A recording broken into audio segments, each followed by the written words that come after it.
Let's talk about what would happen if you fell into a black hole.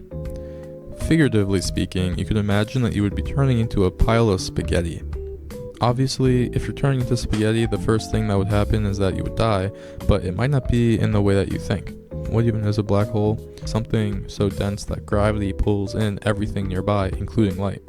The main features of a black hole that I think you should know is the ergosphere, which is the area that you would start to get pulled into the black hole's rotation, and the point of no return, also known as the event horizon. That's exactly what you would think it is. From that point on, no light can escape the black hole. Just to get an idea of the scale of black holes, here's an image showing its size relative to the Earth, our Sun, the largest known star, and the largest known black hole. Now, back to the spaghetti talk. Let's pretend that you're chilling in a spacesuit, floating towards a black hole.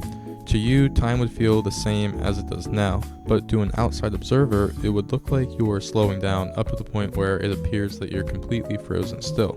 This concept is called time dilation, which I have another video about on my channel if you want to check that out. So, you're appearing frozen to the outside view, but from your point of view, you would essentially be falling straight through the black hole with no warning, just infinite darkness and the stars behind you warping into a halo of light.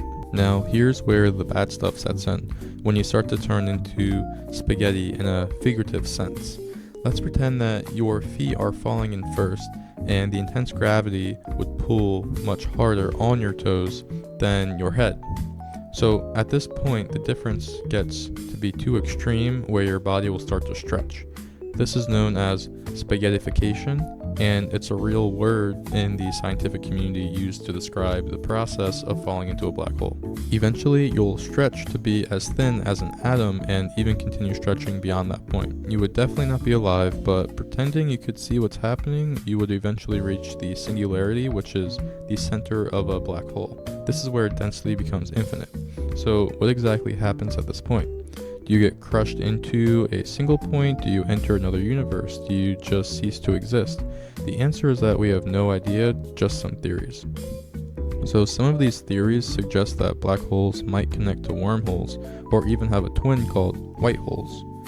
White holes are where matter gets spit back out, kind of like the reverse of a black hole where matter gets pulled in. Unfortunately, none of these theories are proven, which leaves us unsure of the outcome.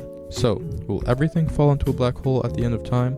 Not exactly. Some things will fall in, some things will drift indefinitely into the infinitely expanding universe. The only thing that we do know for sure is that everything loses to time in the end. If that does not put you into an existential crisis and you want to learn more about this, feel free to leave me a comment and I can go into a more in-depth explanation of how the universe may end. Anyways, that's all I have for the video, so thank you for watching and I'll see you next time.